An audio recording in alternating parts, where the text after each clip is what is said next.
Olá, pessoal, como vocês estão? Eu tô safe, tô tranquila e tô chiquérrima. Olha esse look aqui, olha as minhas joias, gente. E assim, eu me arrumei hoje, assim, né, especialmente dessa forma tão chiquérrima, porque o nosso convidado é muito chiquérrimo, né? Então eu tinha que vir minimamente à altura para recebê-lo. Bom, aquele ditado já, né, que a gente sempre fala. Se inscreve no canal, né? Já deixa aí seu comentário, sua dúvida, que a gente vai trazendo nos próximos vídeos. E essa temporada vai ser muito chique, né? Então vai acompanhando. Hoje a gente recebe ele, que é ativista dos movimentos sociais LGBT+, e HIV e AIDS desde 1990. Tá? E é um tempinho na estrada já. Fundador da FOAESP, Fórum de ONGs AIDS do Estado de São Paulo, fundador do MOPAIDS, Movimento Paulistano de Luta contra a AIDS, e também da RNP Brasil, que é a Rede Nacional de Pessoas Vivendo com HIV e AIDS no Brasil. Além disso, ele também é ex-diretor adjunto do Departamento de HIV e AIDS e Hepatites Virais do Ministério da Saúde e atualmente vice-presidente do Grupo Pela Vida de São Paulo. Olha, é uma honra receber você aqui no programa, Eduardo Luiz Barbosa. Você me deixa encabulado, porque eu devia ter passado para botar um outro traje aqui, porque você está elegantíssimo. E acho que assim, mais do que as nossas, né, a nossa trajetória aí de passar por instituições, eu acho que a gente tem uma história de vida ligada a essa questão mesmo dos direitos humanos. Então, independente, né, dos lugares que a gente já passou, acho que o mais importante é o que a gente fez. E eu vou querer saber de tudo isso que você fez até então, porque não é à toa que você conquistou e esteve em tantos espaços, né? Foram muitos anos de luta, de entrega, né? E comprometimento com a causa, que com certeza contribuiu muito, até mesmo para que hoje eu estivesse aqui nesse espaço, né? No Tô Safecast, podendo falar desse assunto e te convidando. Bom, vou começar. Queria que você se apresentasse, né? Para além disso, falasse mais um pouquinho de você. Primeiro que eu sou chato. Você é chato? Como Mais assim? ou menos. Não, eu sou, Eduardo, assim, uma pessoa muito simples e que eu me encanto muito com essa simplicidade das pessoas. Independente do poder aquisitivo, do grau de formação, é a simplicidade do relacionamento. Então, quanto menos complicação tiver para poder se relacionar, é onde eu encontro o encanto. E dentro disso, assim, sou uma pessoa que adoro ter os meus momentos meus sozinho, de ouvir minha música. Continuo até hoje, estou terminando uma pós-graduação aí agora, em direitos humanos, voltado aí para a questão ética. Então, assim, também me encanta a questão de não parar nunca de aprender. Então, é outra questão minha. Eu nunca acho que a gente já chegou num limite e que nem a gente tem a resposta para tudo. Acho que esse foi o que me fez também trilhar dentro do movimento, dentro da própria luta contra a AIDS, para a gente não ter resposta pronta, né? E acho que muita coisa da época em que eu me descobri soropositivo até hoje mudou. E essas questões acho que estão muito relacionadas à minha própria forma de me colocar frente à vida, né? Eu nunca me entreguei, acho que para nada. Então, em vários momentos aí, teve as questões de um pouco de angústia, até depressão, mas eu sempre tive para mim que a minha vida depende da minha postura frente à própria vida. Então, acho que isso é o que me motivou. Então, eu sou uma pessoa romântica, mas também solitária. Solitária, mas sem reclamar dela, porque eu gosto um pouco de estar comigo mesmo, de ter os meus momentos, de curtir as minhas coisas, né? E hoje eu tô mais ou menos nessa vibe. Nossa, eu amei essa vibe, gente. Romântica e solitária. Olha. Não, muito, muito bom. São, enfim, muitos anos de se conhecendo, né, para chegar nesse momento e se entender assim dessa forma essa plenitude e simplicidade, né? Esse equilíbrio. Eu acho muito incrível. E vamos falar de passado, né? Eu acho que nada melhor para a gente entender o futuro do que a gente voltar lá atrás. Quando foi o seu diagnóstico? Como o HIV entrou na sua vida, né? A pauta HIV entrou na sua vida mesmo. A questão da AIDS entrou na minha vida, e não do HIV, na AIDS, como era colocada, no início da década de 80, bem quando ela aparece no Brasil.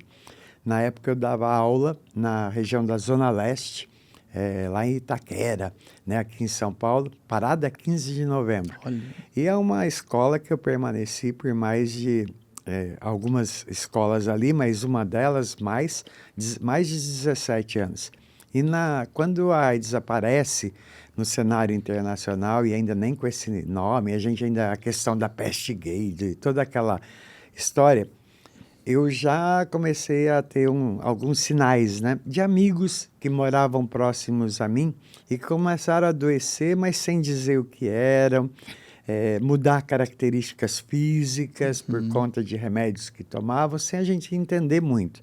Então, eu já comecei a me ligar antes mesmo de ter o meu diagnóstico. E na escola, eu tenho até guardado até hoje, né? De 1986, 87, jornalzinho que a gente produzia, dava aula de filosofia, sociologia, história, e a gente criou um jornalzinho interno da escola e lá tem a questão dessa nova infecção, da questão da preocupação com algumas comunidades, e lá eu acho que é muito interessante, porque até os meus alunos da época nunca trabalharam com a questão da discriminação e dessa coisa meia de que era peste gay, mas isso era o que era colocado. Então, principalmente de 86 até 94, eu trabalhei com essa questão de uma forma meia indireta nos ambientes onde eu estava.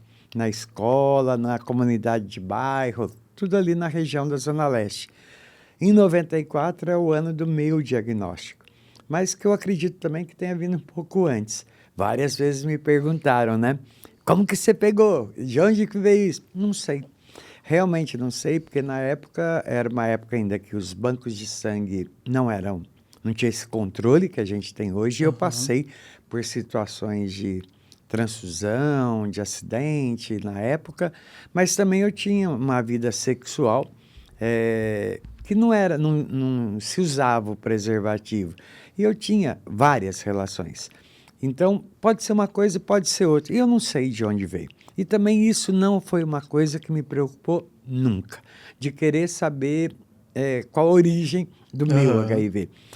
Eu acho que em 94 foi um ano para mim bastante intenso, exatamente porque, por mais que eu tivesse sabendo o que era a infecção de leve, né? Mas sabendo que existia essa possibilidade, eu continuei a não me prevenir, continuei a minha vida como era, né? E aí o diagnóstico veio por causa de uma besteira. Eu tive uma feridinha na boca, que não sarava de jeito nenhum, parecia uma verruga na língua. Aí eu, incomodado com aquilo, eu ficou incomodando, eu fui atrás de saber o que era aquela bendita feridinha, né? E naquela época já tinha teste? Não. Teve o teste o convencional, então eu tive que fazer em laboratório. E foi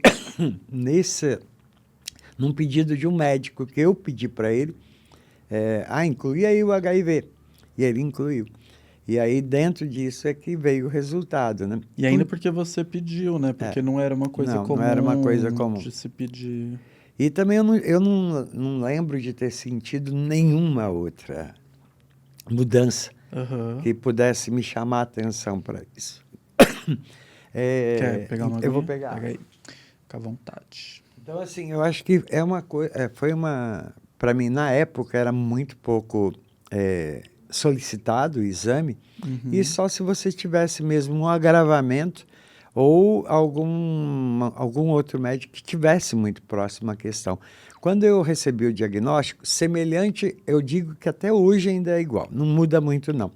A pessoa que recebe o diagnóstico, para ela é ainda uma sentença de morte. Todo mundo sabe que vai morrer um dia, Mas a questão de ter o diagnóstico para o HIV traz isso para o nosso contexto muito presente. Sim. Então, se todo mundo vai morrer, mas parece que eu vou morrer antes. Uhum. Então, isso veio para mim da mesma forma, e hoje ainda, como eu trabalho com a questão do HIV e recebo jovens, pessoas com mais idade, até profissionais de saúde, a mesma situação se apresenta. Sim. Dessa coisa do pânico com relação a, primeiro, é o medo da morte, e segundo, o medo de revelar o diagnóstico. Sim. Para mim, lá em 94, eu acho que a primeira coisa que eu fiz foi, primeiro, eu entrei toda essa coisa do choro, de ir para Marginal, aí, Tietê, e querer parar o carro e descer do carro e me jogar lá no rio Tietê, né? Já que não vai ter jeito, né? Mas eu acho que tudo também reverteu muito rápido. E a primeira coisa, acho que foi, eu comentei na escola com algum grupinho de professores que era mais próximo de mim e com alguns alunos, que na época eram alunos de 5ª série, 7ª série. Caramba! E eles, olha, eu tenho esses alunos até hoje nas minhas redes sociais, com alguns eu até me encontro ainda. E acho que o meu suporte veio disso. Veio dessa abertura que essas pessoas me deram para poder continuar sendo quem eu fosse. A gente chorou junto, foi para trás da quadra chorar. Eles ficavam super preocupados de saber o que iam fazer, como iam me tratar, né? Mas eu acho que a relação estabelecida me deu uma certa segurança para poder continuar. Muito bom. E com a falta de informação na época, você teve alguma questão na escola para continuar dando aula, né? Porque Muitas. as crianças, né? A gente conversa, ensina, elas aprendem, mas os adultos, como que foi Eu isso? tive reação de alguns pais que não queriam mandar os filhos para a escola. Eu tive reação da própria direção da escola e alguns outros professores que separavam meu copo. Eu ia no banheiro, eu via que ninguém mais ia no banheiro. Então, o lugar que eu sentava, tudo isso aconteceu. Caraca. Teve momentos na escola, que eu dava aula na época, era uma época diferente também. Eu tinha cerca de 13 salas de aula que eu dava aula nessa escola. Cada sala tinha 55 alunos, em média. Então, era de 45 a 55 alunos. Com meus alunos, eu não tive problema nenhum com nenhum deles. Mas eu tinha problema com pessoas que circulavam na escola e alunos de outras salas que iam na minha porta e, ô idético, ô viado. Fazer o maior... e alguns alunos meus queriam até brigar. E aí a gente conversou. Se vier alguém na janela, o problema é dele. A gente simplesmente vamos fazer silêncio, não vamos nem revidar e nem continuamos a aula porque está atrapalhando. E era o que a gente fazia. Então, quando aparecia alguma situação dessa de alguém querer fazer ofensa, meus alunos ficavam quietos, eu também esperava a pessoa cansar e ir embora. E com os pais, com a escola, eu tive muitos embates assim, por conta mesmo da desinformação e dessa coisa do isolamento, né? Mas também não deixei a peteca cair, não. Continuei dando aula, continuei indo, e os pais que queriam conversar, eu estava aberto para conversar lá. Também na época eu não tinha muita informação, porque era tudo muito novo, até para mim. E Então eu fui aprendendo, né, a lidar com tudo isso. o tratamento, ele só chega no Brasil em 96, certo? Você teve o diagnóstico A terapia tripla, né? A terapia combinada. Terapia combinada. Você teve o diagnóstico em 94. Como que foi o seu primeiro tratamento? Eu hoje, assim, até eu costumo brincar, que a gente briga, né, para um comprimido por dia. Eu tomo 8. Hoje você toma 8. 8 comprimidos por dia. Mas porque eu passei por uma série de medicamentos. Eu tomei só o AZT, sozinho, que é a primeira droga, e a droga que matou muitos amigos meus. Eu lembro que um deles, em 87, por aí, eu lembro que a pessoa se transformou, ficou de outra cor, mas porque ele tomava quase 48 cápsulas de AZT. Era um exagero, e as pessoas, os próprios médicos, não sabiam o que era, né? Eu já comecei tomando o AZT, eu não lembro a dose, mas acho que eram 6 comprimidos, alguma coisa do gênero. Não passei bem. Eu tive uma anemia profunda, não sei o quê. Então, já logo de cara mudei para um outro. Na época tinha só 3. Era o AZT, o DDI e DDC aqui no Brasil. Eu tomei os 3. Passei pelos 3 individual, cada um a um tempo. Aham. E cada um de um jeito. Então, Tinha, todos eles te davam efeitos colaterais. todos. Era... Na época era muito forte. Uhum. E primeiro que eu também detesto. Por mais que o pessoal fale, o medicamento é nosso aliado. Até hoje, eu ainda encontro dificuldade para tomar remédio. Eu nunca tive facilidade. Então, Nessa época você chegou a parar, ou mesmo com as dificuldades você não, tomou na sempre? época não. Na época eu sempre tomava com bastante dificuldade. Então eu tomo medicamento desde 94. 15 dias depois do meu diagnóstico, eu já estava tomando medicação e estava em tratamento no Hospital do Servidor Público aqui do estado. E de lá para cá, eu tomei muita medicação. Em alguns momentos posteriores, eu tive interrupções de tratamento, que causou o quê? Queima daquele medicamento. Uhum. Então, eu tive que ir mudando da medicação para poder adequar, né? Hoje, para quem acompanha mais de perto, né, a questão do HIV, a gente tem o teste, o exame de genotipagem, que vai exatamente verificar se aquele medicamento que você está tomando está fazendo efeito, se ele não está tendo alguma intercorrência com outro medicamento. Então, eu fiz ao longo do tempo algumas genotipagens e alguns medicamentos para mim não deram certo. Hoje, esse é o dolutegravir, que é um medicamento bem avançado, com menos efeitos colaterais. Para mim não deu certo. Então eu introduzi, fiquei mal. Começou a me dar roxo cutâneo, me dar isso, daquilo. Eu voltei com o meu médico, quero voltar na minha terapia anterior.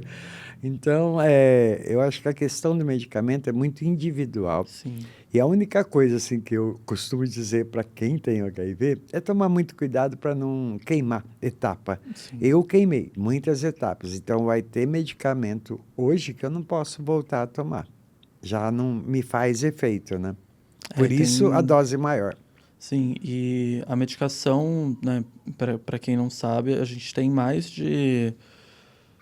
são mais de 10 tipos de medicação, né? São cerca de 34 combinações 34 possíveis. combinações possíveis. Então, como se falou, cada organismo é um organismo. Eu hoje tomo dolutegravir e lamivudina, mas poderia ser que eu tivesse alergia a algum deles ou não me desse bem, enfim, por N razões. E aí você vai testando até chegar na medicação que vai lidar melhor com o seu organismo e ter uma resposta melhor.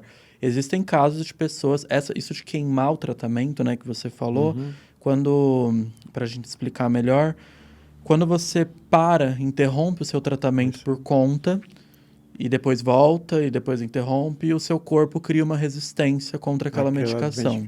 Criando essa resistência, ela não serve mais, você precisa trocar de medicamento. A gente tem casos de pessoas que queimaram todos os medicamentos que existem na categoria e que, por sorte, né, sempre estão chegando medicamentos novos, conseguiram estar em outros, mas isso é uma grande questão, né? Então, por isso é tão importante fazer o tratamento corretamente. Se sentir algum desconforto, não pare. Primeira coisa, vai no seu médico, ele vai analisar, encontrar a medicação certa para você e fazer a troca, né? Eu tive um médico, só a título de curiosidade, não vou falar quem é, mas ao longo da minha vida, eu tive um médico que eu cheguei nele e disse exatamente isso: detesto tomar remédio, não aguento ficar tomando remédio de manhã, à tarde e à noite. Na época eu tomava em 3 momentos do dia. Eu não aguento, não quero. Aí ele pegou e falou: quer fazer um experimento? Eu falei: eu quero. Vamos juntar os medicamentos, tudo num horário só. E nós fizemos. Durante quase 3 anos e meio, eu tomei a medicação fora daquilo que era prescrito em todas as bulas e não sei o quê, mas com o acompanhamento dele. Então, eu fazia exame constante para ver a questão de carga viral, da questão da imunidade, mas eu saí daquilo que era o padrão. Uma das coisas que eu acho assim, é o que você colocou, né? Interromper o tratamento é muito ruim. Eu sei que tem pessoas que fazem e não vou dizer que, acusar, não, porque não é fácil tomar a Claro. medicação. Então, o que é a regra, né, a dica, né, é você ter uma confiança em quem está te acompanhando, um médico, para você poder conversar e deixar claro para ele as suas dificuldades. Não adianta a gente mentir. Voltando um pouco na história, eu falo demais, hein?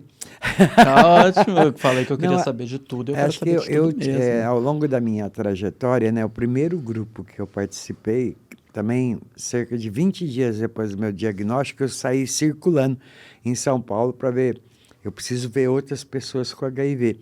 E na época eu fui no Grupo Pela Vida, onde eu estou hoje, detestei.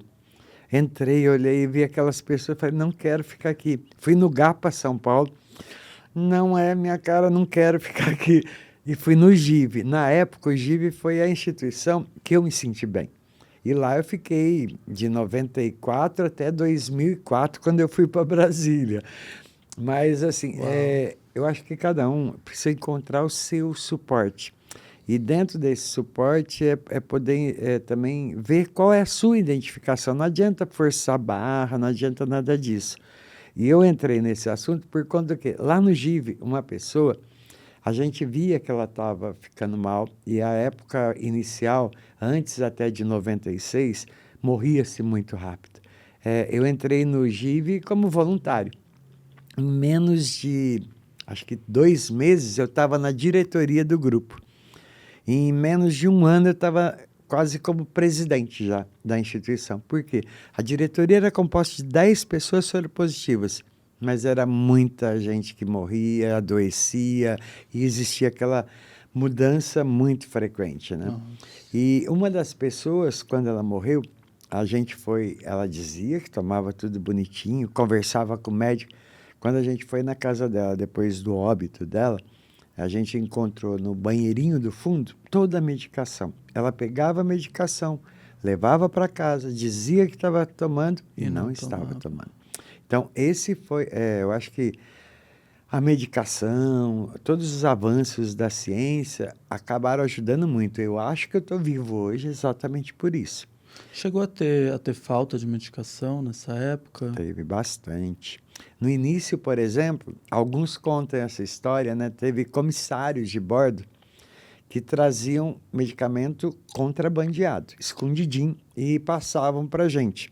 Lá no GIV a gente fazia, tinha época, não era meio que sorteio até. Quem está pior? Então esse vai receber a medicação. Era uma Caramba. coisa de louco, porque você tinha que ficar escolhendo quem ia tomar. Isso no começo, mas mesmo depois, em vários momentos, acho que da política brasileira, mesmo na época que eu fui diretor do departamento, teve problemas de aquisição de medicamento. Uma hora por causa do vulcão da Índia que atrasou a entrega, o avião não chegou. Outra hora é porque não tem o sal para produzir, a matéria lá para produzir o medicamento, está em falta. Então aconteceram interrupções do próprio governo, né, para fornecimento. Mas eu acho que a gente sempre teve alternativas. É isso que facilitou a continuidade da vida das pessoas, né? Sim. É uma coisa que eu me preocupo hoje, assim, né? Enfim, sou de outra geração, né? Do HIV, mas uma coisa que sempre me preocupou foi em cenários como esse, de guerra, de coisas que faltam suprimento. E o que me deixa ansioso, às vezes, é pensar, nossa, o que me mantém vivo hoje é a medicação, por eu viver com HIV. Se acontece uma guerra, ou param de mandar, ou falta um negócio, cê- como que você pensa sobre isso hoje em dia? Sempre. Eu acho que essa Tipo, a foi uma... pandemia, a própria Covid foi uma Tudo. coisa que os caminhoneiros, greve dos caminhoneiros, isso já me deixa ansioso, porque ai, será que a medicação Vai tá no chegar. meio desses caminhoneiros e eu vou ficar sem o raio da minha medicação, vou ter que ir até o caminhoneiro furtar um caminhão de medicação. Eu já pensei em tudo, né? Você sabe que eu já invadi o aeroporto de Brasília para liberar medicamento para criança, porque a alfândega não queria liberar. Pois bem. E aí eu estava no governo, isso, e eles não queriam deixar a gente tirar a medicação de lá. A gente invadiu o aeroporto, a área de... quer prender, prende. Mas eu acho que essa tua questão, ela traz para um cenário que o que a gente vê hoje, assim, hoje as pessoas chegam e vão se diagnosticar, passam pelas mesmas angústias que eu passei. Só que logo parece que elas também meio que olham, tem o medicamento, tem isso, então parece que se acomodam também. Nada do que está aí está pronto, está definitivo. Uhum. Então, a gente teve governos aí bastante reacionários e que a gente correu risco muito grande por conta de recurso para a saúde, para manutenção da aquisição do medicamento. Hoje, a gente tem uma legislação no Brasil que garante que toda pessoa soropositiva vai ter a droga e a melhor droga possível para ser distribuída no SUS. É lógico que isso também tem a questão orçamentária. Sim. Então, tem uma verba que ela é fechada, que é passada para o Ministério da Saúde todo ano e ninguém pode mexer, nem mesmo o governo. Tem uma parte da verba que é para assistência, para compra do medicamento, que não se pode mexer, e tem uma outra parte que é para questão gerencial, administrativa, de prevenção. A de prevenção é possível mexer, até cortar de uma vez. A do medicamento, neste momento, tem uma lei que a gente intitula aí, mas não é, né? Lei Sarney. Ele que assinou, que foi da época mesmo da entrada, né, da terapia combinada. Uhum. Essa legislação é válida até hoje, então dentro do orçamento da União, esse recurso não pode ser retirado. Muito bom. Só que em determinados momentos ele está ficando também insuficiente. Você tem uma nova droga, a medicação agora injetável, o custo dela é muito alto.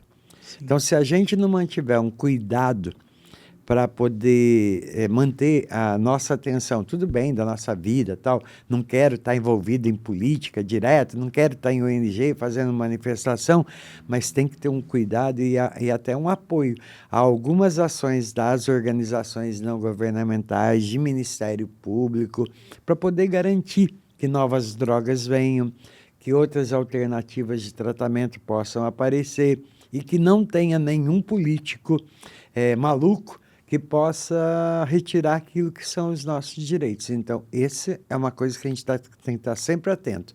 As gerações mais jovens, eu até estava vendo aí os entrevistados, né, do Tio Safe aí, falei, meu Deus, eu tenho 30 anos de HIV e a maior parte deles tem 30 aninhos, né? Eu tenho a idade, o meu tempo de HIV é o tempo de vida deles. Mas eu acho que independente da nossa idade, eu acho que a gente tem que ter a consciência de que tudo que está na nossa vida é questão de conquista dentro de como eu me posiciono. Eu não preciso estar lá com bandeira, não sou partidário, tá? Estive no governo, mas não sou PT, não sou PMDB. Eu sou uma pessoa que trabalhou na gestão, independente do governo que estava. Então, a gente tem que ter sempre essa preocupação de onde eu quero chegar e como eu quero fazer. Se a gente parar de só vai para as baladas, toma a bebida e vai, eu tenho a droguinha lá depois, isso tudo não é uma questão garantida para sempre. Então, tudo está em transição e a gente tem que ter sempre atenção. Sim, nossa, isso é uma coisa que me aflige muito, né? Mas eu acompanho os movimentos, né? Tô sempre de olho porque a gente precisa estar sempre observando qualquer movimentação que está acontecendo ali dentro. Você trouxe a questão do caminhão, né? A greve caminhão, dos caminhoneiros. A gente tem hoje, assim, no mundo, né? Ainda uma preocupação grande, principalmente o movimento de AIDS e hepatites, a questão das drogas. O Brasil ele tem capacidade para produzir aqui mesmo a medicação. Só que a gente não produz por quê? Porque ainda tem a questão patentária de direito de uso das combinações, ela é uma coisa que atrapalha muito ainda a você poder baratear esse custo, você poder produzir nacionalmente. A gente teve uma única, e graças a Deus eu estava no governo nesse período, foi um único licenciamento compulsório, que foi do Efavirenz. Na época se gastava uma fortuna com essa droga e não se conseguia manter. Aí o governo brasileiro peitou a indústria internacional, o governo norte-americano, exatamente quebrando a patente do Efavirenz. E quebrar a patente significa o quê? Você vai continuar pagando para aquele que inventou um certo percentual, mas um percentual razoável. Mas, ao mesmo tempo, você abre a possibilidade da Fiocruz, do Laís, de outros laboratórios nacionais poderem pegar aquela tecnologia e produzir aqui de maneira mais barata. Na época, o Brasil economizou cerca de 50 milhões só com essa quebra de patente em um ano. Então, que você Incrível. pode colocar em outras coisas. Então, essa é uma preocupação, é de você não ficar, o Brasil não pode ficar dependente do sal que vem da Índia. Então, o produto vem lá da Índia para poder ser encapsulado aqui no Brasil. A gente tem que ter um investimento muito grande no Brasil na indústria nacional. Com certeza. Eu acho que até essa questão de patente, né, de medicação, acho que de outras coisas tudo bem, mas medicação, né, é uma coisa que não tem tanto sentido. Não. É que é mercado, né? A gente entende que é muita grana rolando, né? Muitos E interesses aí. muitos interesses que vão para muito além da necessidade das pessoas, né? Então, complicado. Você Hoje em dia o estigma ainda é muito forte, né, aqui no Brasil com relação ao HIV. Claro, tivemos já grandes avanços desde do início da epidemia da AIDS, mas eu queria que você me falasse, assim, sobre você que pegou, né, o estigma ali desde o começo do aluno que chegava na janela e gritava e estava tudo bem, né, não tinha uma lei, não tinha nada Nada. que repreendesse aquela pessoa de falar essas coisas, para hoje, né, como você observa essa mudança? Primeiro, assim, eu não quero. Que eu acho que o Too Safe é para jovem. E eu acho que eu não quero me tornar aqui o professor, né? Primeiro, assim, eu acho que tudo que eu falei aqui, eu também aprendi no dia a dia. Então, mesmo a questão de propriedade intelectual, as combinações, eu fui diretor do departamento de AIDS. Hoje, eu ainda continuo no Grupo Pela Vida, mas também fui diretor do ambulatório de HIV e especialidades aqui do estado de São Paulo, CRT-AIDS.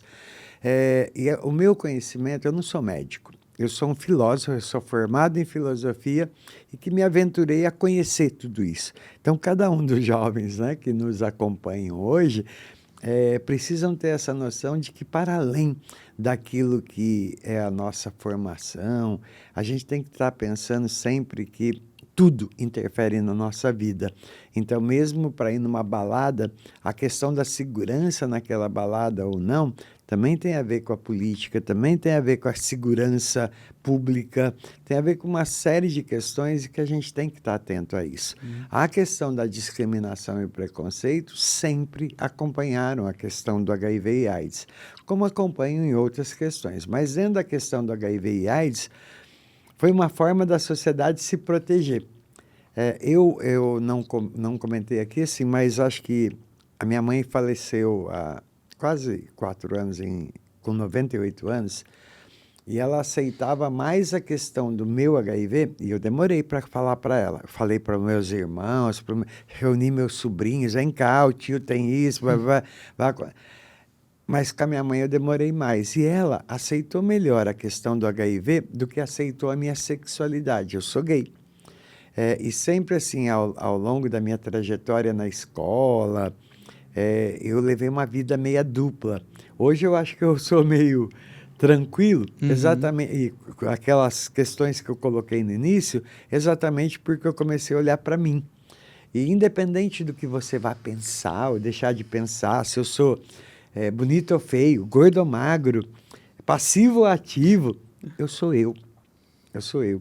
E isso, a minha mãe não aceitou muito até o final da vida dela. Ela aceitava mais a questão do HIV, mas não aceitava a questão da sexualidade. E as duas coisas estão muito ligadas. A questão da discriminação e o preconceito, ela vem associada a uma espécie, sociedade, quero me isentar de culpa. Então, o culpado é você que é promíscuo, você que é vulgar, você que vai para a rua e transa com 500, você prostituta, você usuário de droga, você homossexual. Então, eu acho que teve sempre muito ligado a isso. E hoje ainda não estamos totalmente livres disso. A gente avançou muito com as profissionais do sexo. Hoje a gente tem legislação do Fernando Gabeira lá, que até para elas poderem se profissionalizar, tem legislação com relação a não homofobia, transfobia, tem legislação que impede a quebra do sigilo para pessoas que vivem com HIV e AIDS, mas ainda a sociedade aponta. E acho que uma das coisas, quando a gente recebe o diagnóstico que vem, é essa culpa. Não uma culpa minha, mas uma culpa social. Eu, frente à sociedade, parece, eu fui impuro mesmo. Eu, frente à sociedade, eu fui promíscuo mesmo. Eu é que procurei. E ainda a gente tem pessoas que atuam dessa forma, culpabilizando. E a culpa, ela não é minha só, porque eu também não tive, no meu caso, na época nem tinha camisinha. Não tinha nem... Como que eu vou usar uma coisa que nem... Camisinha, em 1983, 86, era coisa de luxo para quem podia pagar. E olha lá. Hoje, eu acho que essas questões elas ainda aparecem como uma espécie de que eu relaxei. E hoje ainda eu vejo profissionais de saúde, olha lá, está com uma roupinha bonita, e você está maravilhoso hoje. Mas se você chegasse num serviço dessa forma... Hoje ainda vou dar outro exemplo, com sífilis. É possível, a pessoa te acusa. Sim. Em vez de deixar você expressar por que você chegou nisso, né? Você.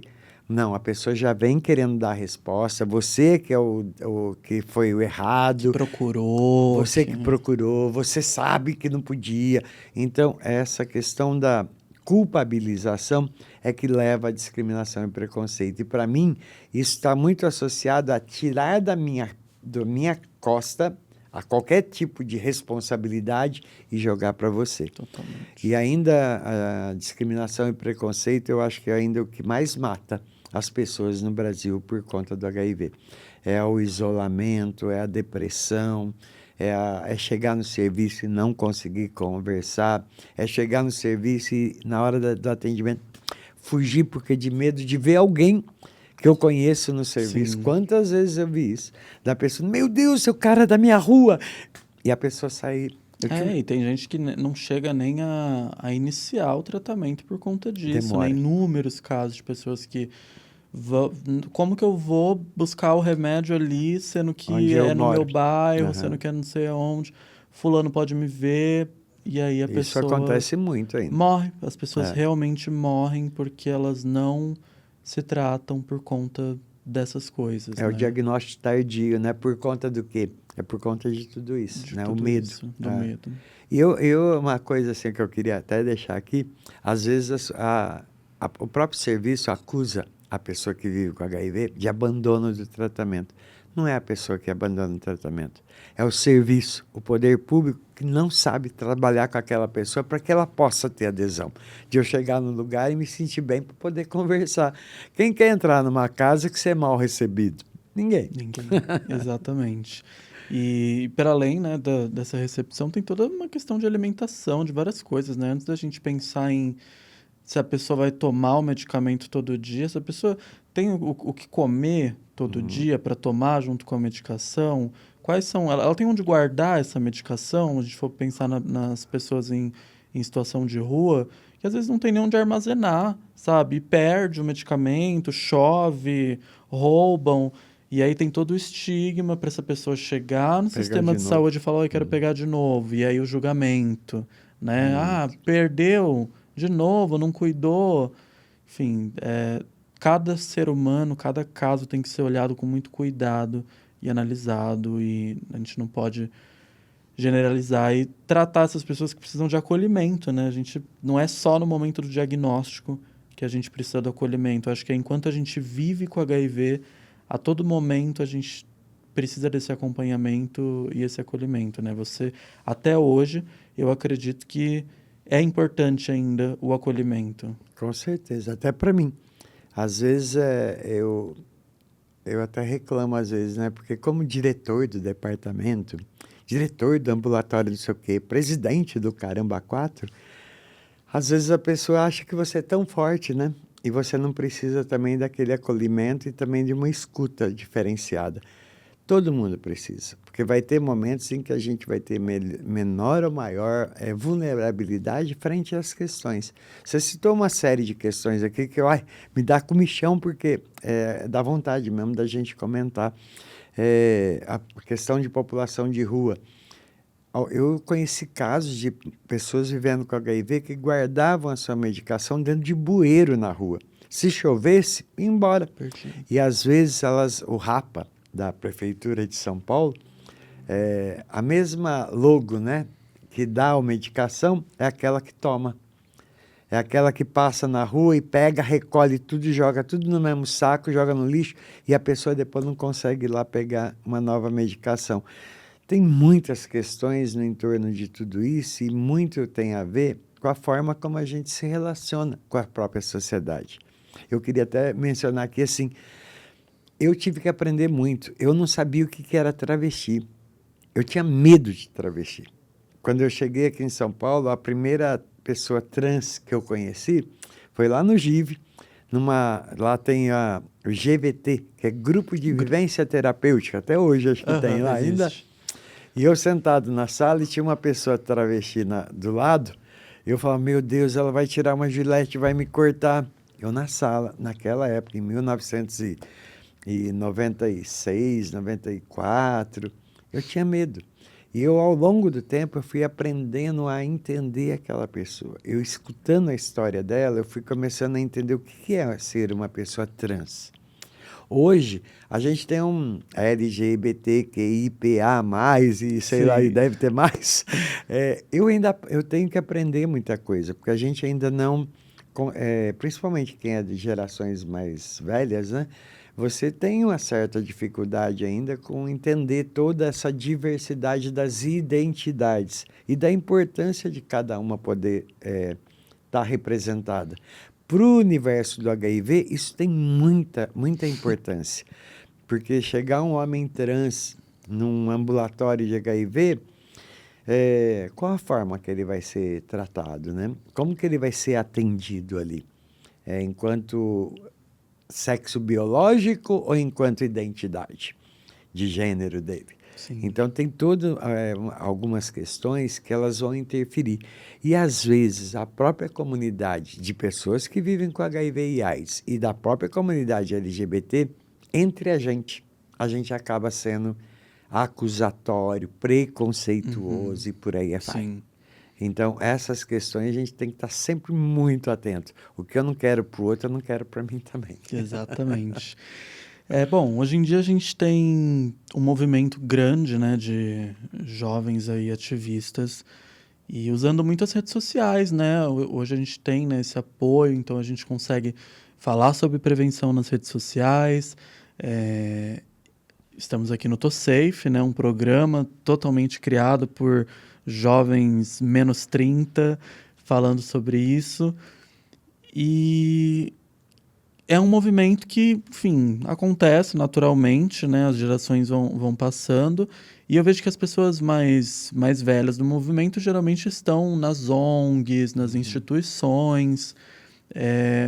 Mas ainda assim eu queria saber de você, assim, como você vê essa leva de jovens agora, essa nova geração que está entrando aí para falar de HIV, para falar de prevenção, usando as redes sociais, né, que é o que a gente tem aí mais acessível, e falar da importância também da gente estar nesses espaços, nessas instituições, nessas ONGs, né, para seguir o trabalho aí que já é feito há tanto tempo e que alguém vai ter que carregar isso para, enfim, até quando precisar dessas instituições. Eu acho que hoje existe, de fato, até mesmo no movimento AIDS, esse conflito geracional. Eu estou fazendo parte de uma recém-criada rede de pessoas, eu nem sei o nome direito, tá? Mas é Rede Nacional de Pessoas... RNP? Não, RBP é das RP. pessoas acima dos 60. Então, eu sou fundador da RNP, mas hoje eu também estou numa rede aí de pessoas que vivem com HIV acima dos 60 anos. Isso era impensável. Eu achei que eu ia morrer com 33 anos. E eu estou com 63 hoje. Então, é bem diferente, né? E essa questão geracional, ela traz essas dificuldades, às vezes, do mais velho entender o mais novo, ele não sabe nada. Olha, veio e já quer sentar na janelinha. Acabou de chegar e quer sentar na janelinha. A gente tem que aprender a conviver com essa diferença. Eu sou muito feliz de estar tendo ao meu lado alguns jovens que me apoiaram muito para poder fazer exatamente isso que eu não sei fazer. Eu não sou de uma geração sou e não sou, né? Eu sei acompanhar, mas eu não sei muito mexer em tudo isso. É os aplicativos, é mídia social, é produzir vídeo curto dentro do tempo necessário, a linguagem que se usa. Então, tudo é muito diferente. Se a gente não tiver os jovens, principalmente aqueles que estão agora, acabando de se formar, que estão no calor e na efervescência da sua vida, nos apoiando, a gente não vai conseguir se comunicar. Então, hoje, eu acho que as organizações não governamentais e as pessoas que estão ali, que geralmente são com maior idade, elas precisam estar se aproximando desses youtubers, produtores de mídia social, de podcasts, porque esses jovens é que têm a linguagem do momento atual. Ou como que você vai falar com um jovem da periferia? Adoro um projeto, vou até fazer propaganda deles Claro, aqui, por favor. que é o Quebrada Prevenida, que acontece lá na região de Perus, no extremo de São Paulo Norte, acho, da região de Perus, onde tem um grupo de jovens que vai ali para o campo de futebol, pista de skate, Que fizeram uma demais. música maravilhosa para prevenção no carnaval, mas é do jovem com o jovem. E a instituição lá, o Projeto Bem Me Quer, se apropriou disso junto com eles e fez toda a divulgação. Então, eu acho que tem que ter essa associação. E o papel que o Safe e outros que até passaram aqui por entrevistas, né, outros produtores aí de mídias, nos apoiar até as instituições com essa nova linguagem, com o seu trabalho. O ruim de tudo isso é que a gente não tem muito apoio financeiro. Sim. Então, hoje é o que mais impacta, né? A você ter trabalhos efetivos. A gente tem cobrado muito, enquanto organização não governamental, financiamentos por parte do governo para que a sociedade civil possa fazer isso. Enquanto eu estive lá no Ministério da Saúde, uma das coisas que eu mais fiz, junto com os diretores na época, era trazer a sociedade civil junto com a gente para poder construir a política. Eu saí do Ministério da Saúde por conta de uma campanha que a gente fez com as prostitutas e que na época já era governo Dilma e ela foi rechaçada pelas ala evangélica lá no Congresso Nacional. E na época, por conta de manter governabilidade do governo Dilma, eles fizeram a gente tirar a campanha do ar. Demitiram o Dr. Dirceu Greco do Ministério da Saúde. E sabe o que era a campanha? Foi uma campanha construída com as prostitutas e tinha só lá, sou prostituta e sou feliz. Isso incomodou tanto prostituta feliz? Isso não pode acontecer. E aí não queriam deixar a gente divulgar o material, aí queriam caçar quem é que produziu para poder demitir. Então gera todo um problema. Então se você não traz a população, as pessoas que vivem aquela situação para perto, você não vai ter a linguagem adequada para falar. E vocês hoje, a gente precisa muito de vocês exatamente porque a gente não sabe também, mesmo nós, de organizações, qual é a linguagem melhor para poder se usar. Muito legal essa parceria, né, que a gente consegue fazer. Eu, enfim, sou muito aliado das ONGs, né, principalmente, que é da onde eu tiro as informações, né, para trazer. Se eu tenho alguma dúvida, eu já ligo lá no GIV, tá certo isso daqui, dá um ok nessa publicação que eu tô fazendo. Então, é muito um trabalho em conjunto mesmo, né? Acho que quanto mais a gente se unir para fazer esse trabalho, para divulgar as informações, para correr atrás das políticas públicas, mais longe a gente vai chegar. Bom, eu queria... Você já falou algumas aqui, né? Mas que você indicasse algumas ONGs, né? Instituições que que acolhem pessoas vivendo com HIV, aqui de São Paulo, claro. De São Paulo, eu tenho conhecidos e amizades no Brasil inteiro e esse é uma das coisas que me mantém, acho que, firme e forte. Independente de grana, reconhecimento, essa coisa de você ter essa sintonia. Aqui em São Paulo, eu não gostaria assim de... porque você acaba sempre esquecendo alguma, né? Mas tem várias instituições. Na Zona Leste, a gente tem o Instituto Vida Nova, que tem uma big trabalho lá. Essa de Perus, o Projeto Bem Me Quer. Tem o GIVE, que foi a minha primeira casa e eu até hoje, né, tenho o GIVE como a minha base de Sim, a gente se sólida. conheceu lá, né? Eu acho que ali é o... Inclusive, uma coisa, né, que eu queria falar, quando eu entrei no GIVE, eu não conhecia outras pessoas vivendo com HIV, né? Entrei no Viver Jovem, foi ali que eu conheci outros jovens, isso já foi importantíssimo para mim. Mas um ponto muito importante no meu processo de aceitação, né, do HIV foi quando eu vi você e o Jorge, que eram pessoas já mais velhas, e eu vi a possibilidade. Porque na minha cabeça, né, eu morreria cedo, ou ficaria impossibilitado de fazer as minhas coisas, e entrar naquela ONG e ver pessoas idosas, mais velhas, trabalhando, produzindo. O Jorge, gente, que era o Jorge Belloc? Super inteligente, sabe? Que é advogado, o Araújo, o Cláudio. Essas pessoas, assim, abriram a minha mente para falar: Vibe, você não precisa parar. Você tem a vida inteira para construir, para produzir.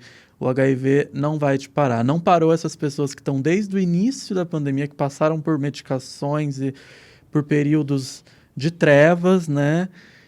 Não é você que vai parar agora que você já começou em um momento muito ainda mais avançado. Continua seu tratamento, continua fazendo seu trabalho. Então, foi muito importante trazer você aqui, né? Porque eu queria que as pessoas tivessem esse referencial, porque rola essa questão etária mesmo. As pessoas não conhecem pessoas mais velhas que vivem com HIV. O pessoal acha que realmente acabou e não acabou. Você tá aqui, a prova viva no nosso sofá, não é um holograma, tá? Isso aqui é carne e osso. E tem muito mais pessoas, assim como o Edu aí por trás, trabalhando firme e forte para garantir os nossos direitos e vivendo. Não só trabalhando, mas vivendo, viajando, curtindo, aproveitando, celebrando. Eu adoro passear, ir para a praia, ter meus momentos também de lazer. Eu acho que uma coisa que você coloca assim... Eu acho que as pessoas têm que ter a plena consciência. A gente não pode usar o HIV como uma espécie de muleta para a gente se acomodar. Lá atrás, na década de 90 ainda, era possível me aposentar. E aposentar por conta do HIV. Não precisava ter nada, não precisava nem ter AIDS direito. Era ter o diagnóstico do HIV, eu podia buscar a aposentadoria. Eu nunca quis.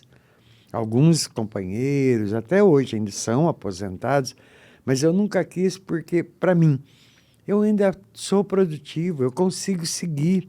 E a aposentadoria por invalidez, ela vai me fechar portas e não abrir.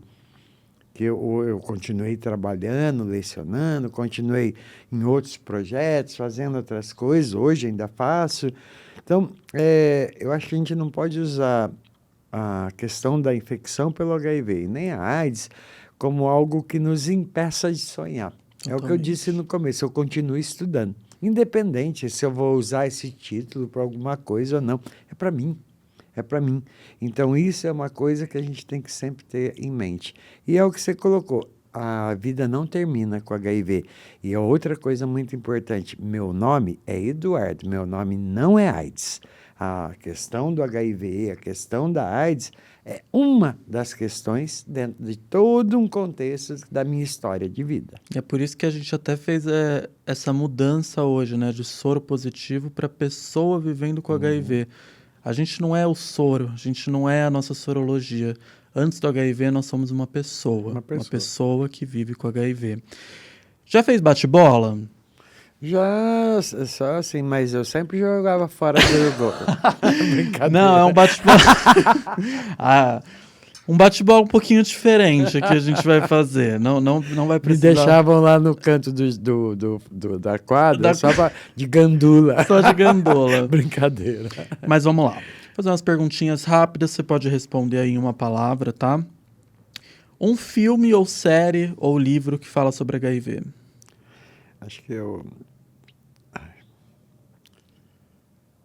não gosto de me fixar em um, porque acho que a gente tem ao longo da história vários filmes aí, e cada um mostra um momento. Alguns de superação, outros de sofrimento e isolamento, né?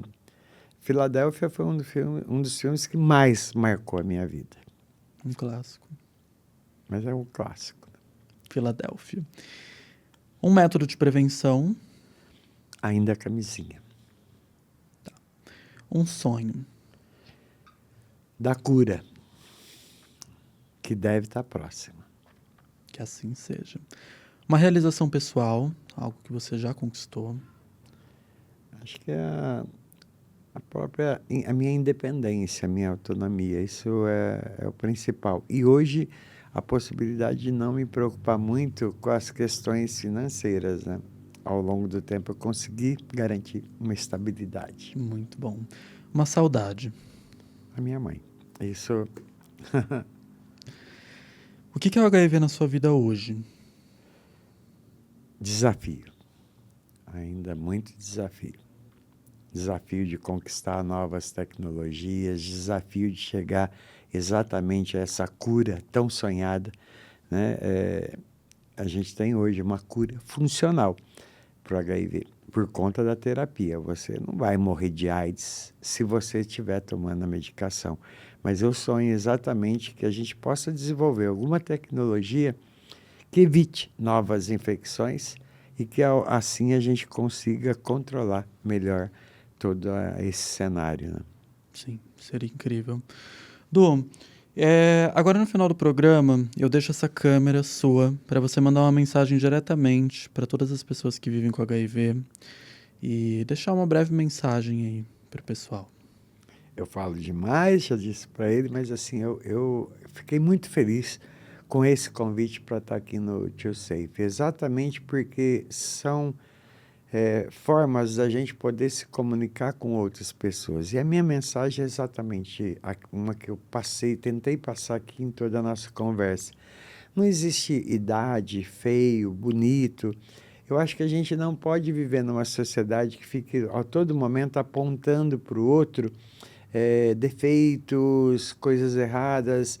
A gente tem que sempre estar muito voltado para melhorar a nossa vida.